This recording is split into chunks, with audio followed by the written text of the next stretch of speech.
Hi there, I'm Jill Allen, and this is Find Your Fierce, the show designed for women to discover your fierce, unlock an unstoppable mindset, build unbreakable courage, and completely transform how you show up every single day. Each week, I will bring ideas, methods, and strategies that will inspire you to step into your greatness and live life on purpose. Let's be fit, fierce, and unstoppable.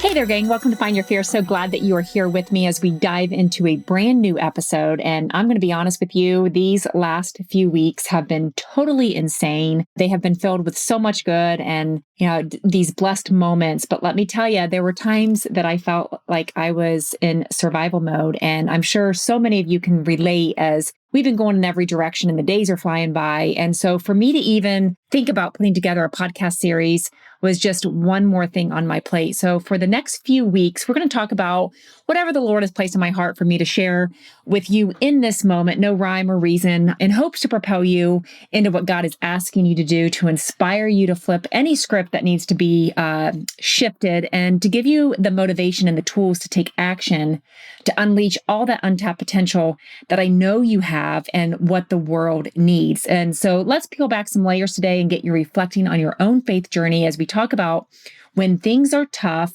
and when we're going through the hard seasons. But before we go any further today, I have to say that I love that you are here listening in and spending time with us. So honored that I get to be a part of your day. I just know that you are all so amazing, and I have to thank you for your love and support. As always, I appreciate your feedback, your reviews, and I love that you share this podcast and the Set Free message with your friends and family. And so if you could keep on doing that, that would be pretty incredible, because you are helping this movement as it helps reach more women and it impacts more lives. And that is certainly what life is all about. So I cannot thank you enough. Okay, so let's dive in. Are you guys ready? I know I am.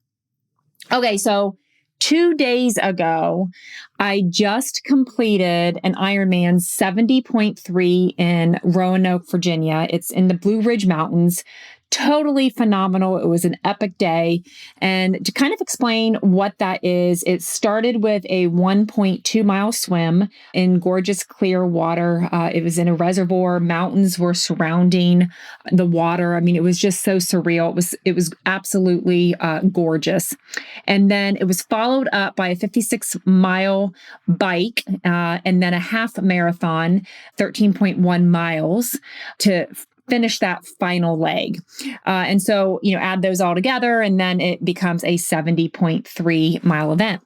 And I got to tell you, it was tough. I mean, it was hard. The commitment in itself was a challenge. And to give you a little bit of a backstory on that, and I encourage you to hang with me here, because I will always circle back around to how this applies to you, even if an Ironman is not on your bucket list.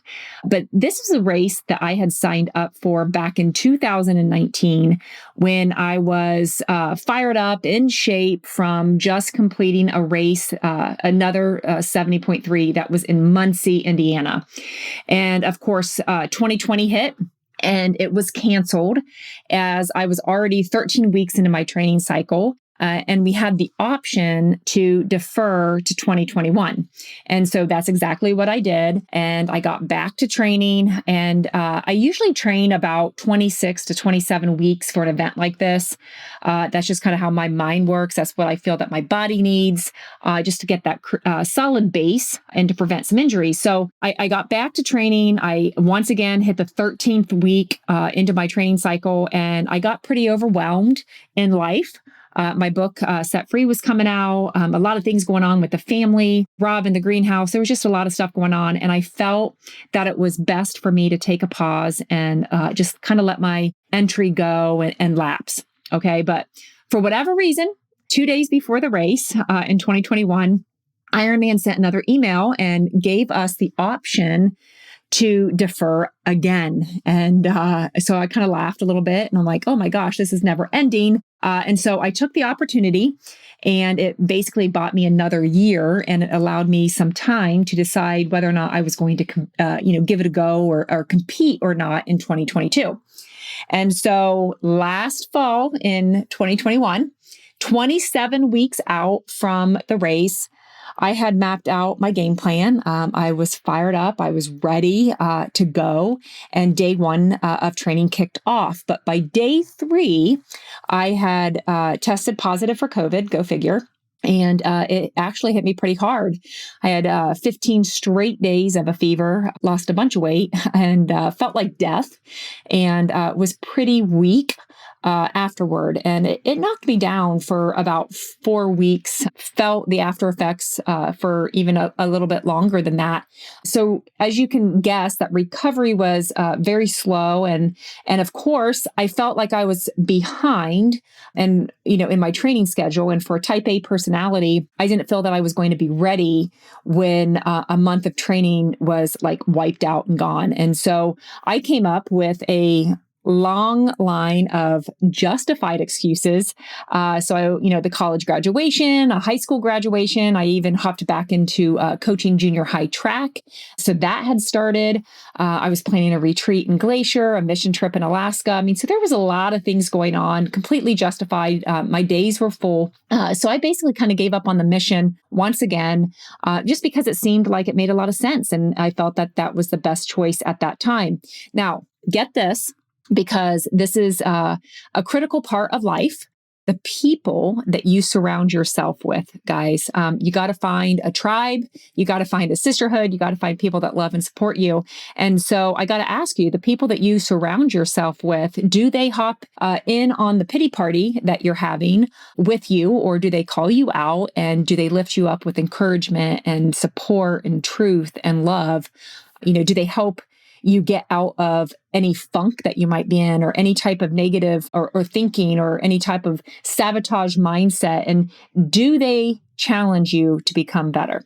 And if you can answer yes, I am like thrilled for you. If you cannot answer yes to that, we need to find you a new tribe. And I hope you guys can find that here in the Just Breathe. But I'm thankful for my tribe and 2 fellow Ironman friends, women who have never missed a Be Unstoppable retreat. They both texted me, not even sure if they understand the impact of both their texts in that given time, but they encouraged me to get back in the game, to do the race, to soak up the scenery, to get back to training, to, not let the experience pass you by, because they were telling me about how amazing this opportunity and this course was. And, they kind of mentioned in there that, hey girl, you don't have to go out and crush it with a PR. I mean, that it is possible for you to get training here again and enjoy and conquer this race. And so here's the thing. At this time, there was only 14 weeks of training left. And so I didn't think 24 weeks was enough for me, let alone 14, but something clicked.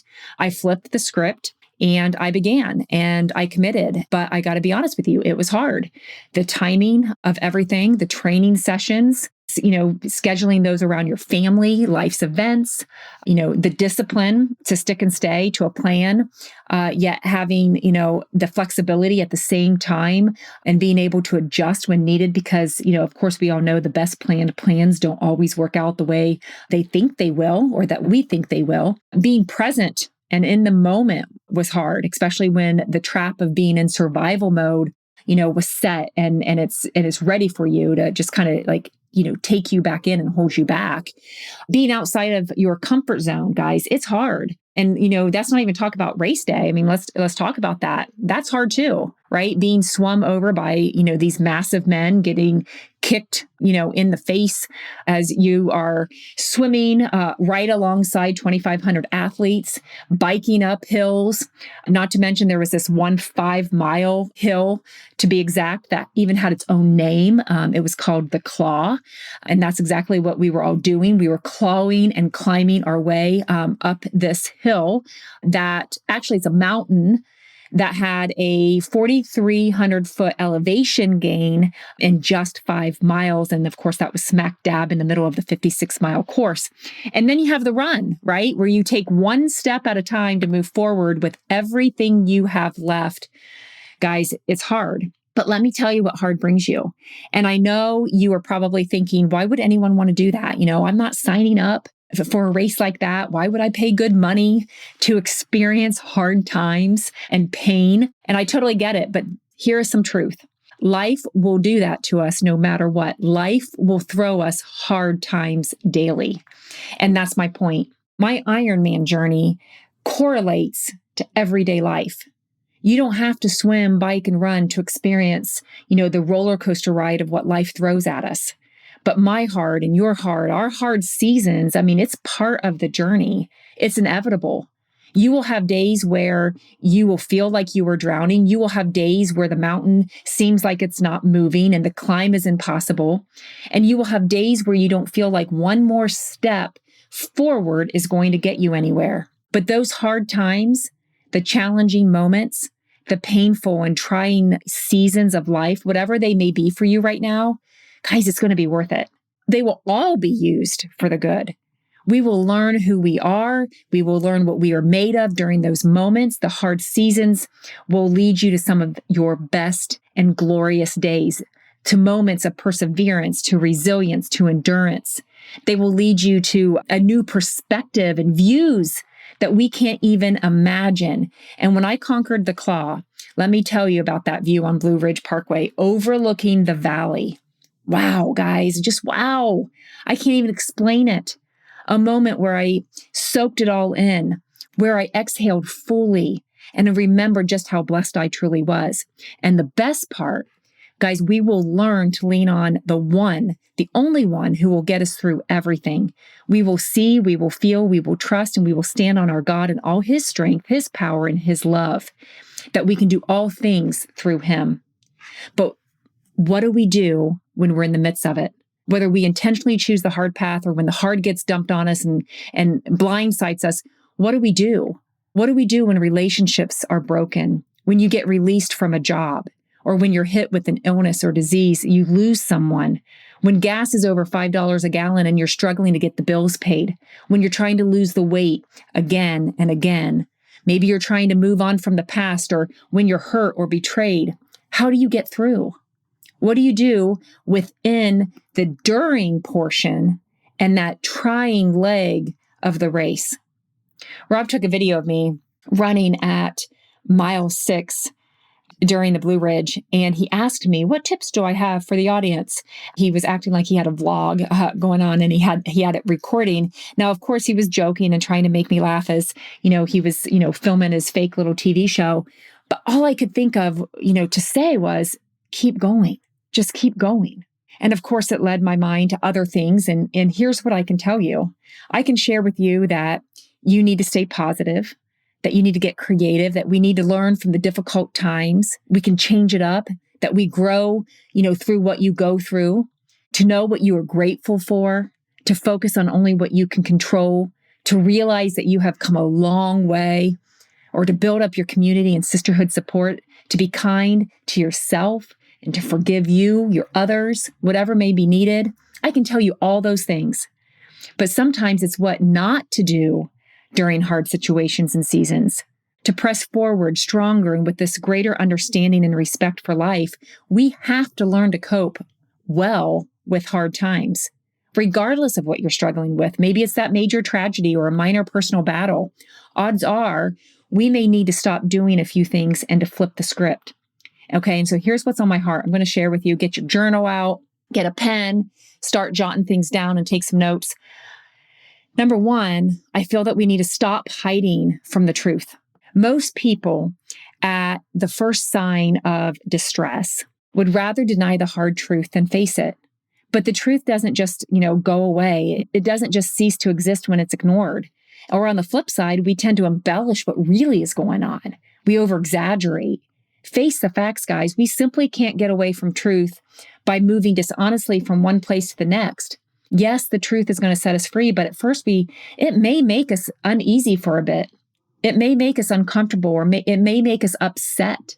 So we have to take our hard and we need to face it. We also need to stop white knuckling to the wish of a pain-free life.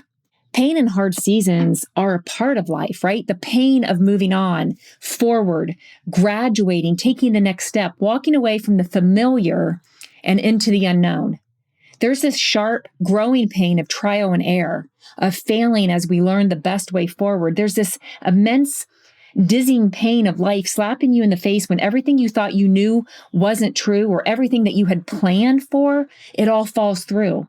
Or maybe it's the aches and pains of success when we actually get what we hoped for, but then we realize that it's not quite what we envisioned. And then from time to time, there are these warm, tingling pains that we feel when we realize that we are standing in a moment of sweet perfection, a priceless instant of achievement or happiness or joy, which we know cannot possibly last. Even though so many of us forget, pain and hard times, hard seasons is actually a good thing.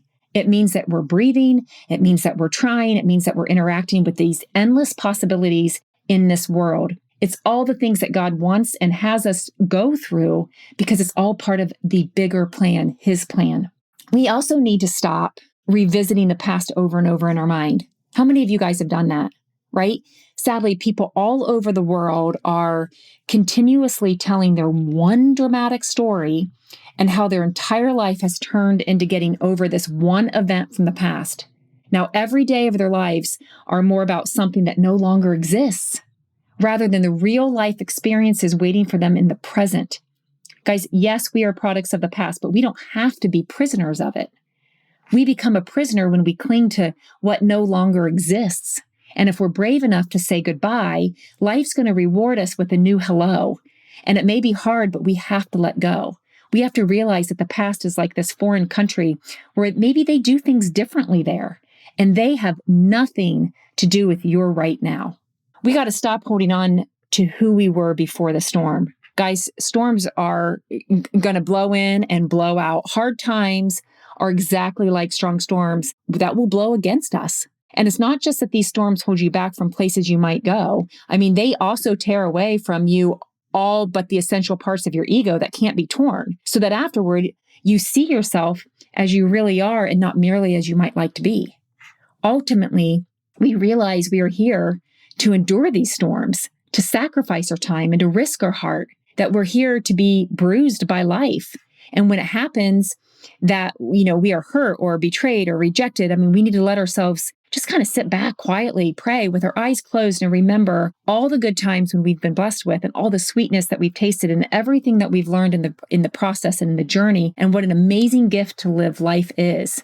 Because if we don't ever struggle, we would never grow. We have to let go of who we were so we can become who we are and who we've been created to be. And then within these depths of the strongest and darkest storms that we discover all that God has created us to be.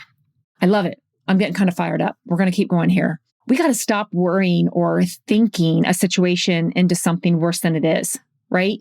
What worries us masters us. And needless worry and negative thinking will never lead to positive change. But a positive attitude and a little action can change everything. It's a game changer. So if you don't like something, guys, change it. If you can't change it, change the way you think about it. And going through the hard is something that we can't stop from happening, but being miserable is always our choice. No matter how bad things are, we can always make things worse. Negative thinking creates negative results. Positive thinking creates positive results, period. We go over and over again with this when it comes to our kids and our family, that the only limits to the possibilities in life tomorrow are the buts we use today.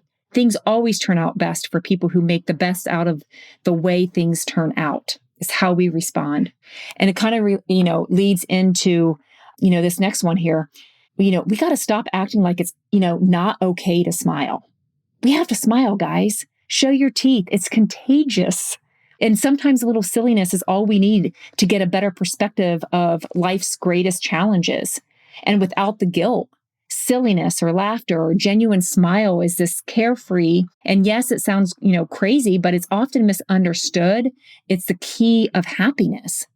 Smile your way through life's twists and turns. And when life gives you 100 reasons to cry, I encourage you to show life that you have 1,000 reasons to smile.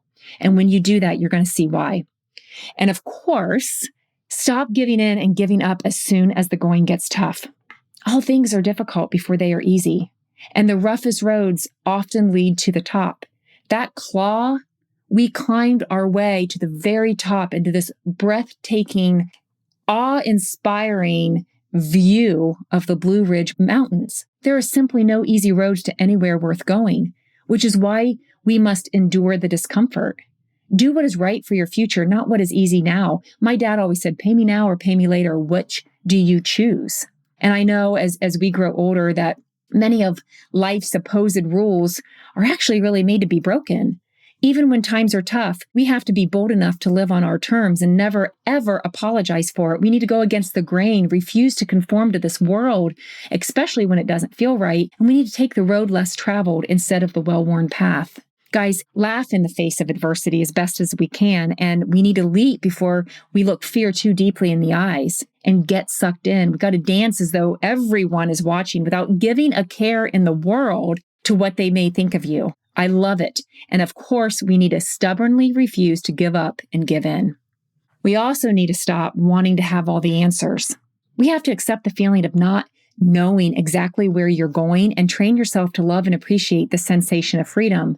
God is the only one that has and knows the master plan. He has the answers, every single one of them. It is only when we are suspended in the air with no destination in sight that we force our wings to fully open so we can fly. And as we soar around, we still may not know where we're traveling to, but that's not what's important. What's important is the opening of our wings. We may not know where we're going, but we know that so long as our wings are spread, the winds of our Creator will carry us forward. And then we need to stop obsessing ourselves with negative news. For every prominent newscaster who howls about how bleak and unjust life is, there are thousands of other people behind the scenes working tirelessly to make a positive difference in the world. For every disheartening crisis that is breathlessly reported, there are thousands of real, meaningful success stories that don't get the attention they deserve. They're not on the news. That's not what you're going to hear. But know that they're happening. They have an enormous positive ripple effect on humanity.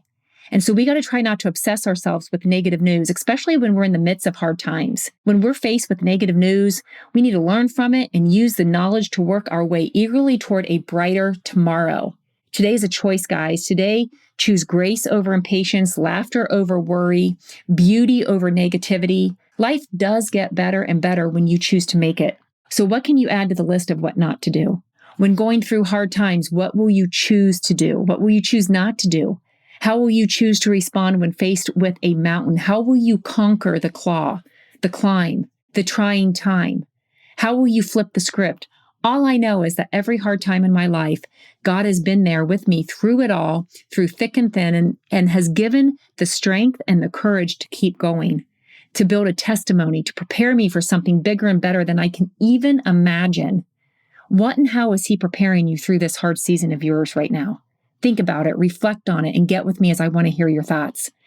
If you're wanting more fire in your day, there is so much for you to do. So you can follow me on Instagram, snag a copy of my book set free on Amazon, join us in Fit and Fierce or the Flip the Script one-on-one nutrition coaching, and the next retreat. I know we just returned from an amazing few days spent at Glacier, and we are now heading to Alaska, the Dolly Sods Wilderness for a 30-mile backpacking mission, and St. Thomas this fall.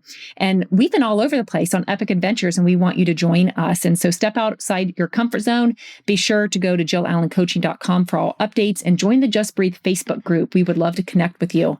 Heads up on the next episode, we are talking about starting a new chapter in your life. So be sure to pop back in next week. Thanks so much for joining us today, and I pray that we filled your heart with joy. And if you could let us know before hopping off here today, that would be incredible. Subscribe, share this episode link on your social media if you felt encouraged or inspired, as we all know someone that can benefit, and I would love it if you would give some feedback and a review as well. Talk with you next time. Be fit, be fierce, be unstoppable. See ya.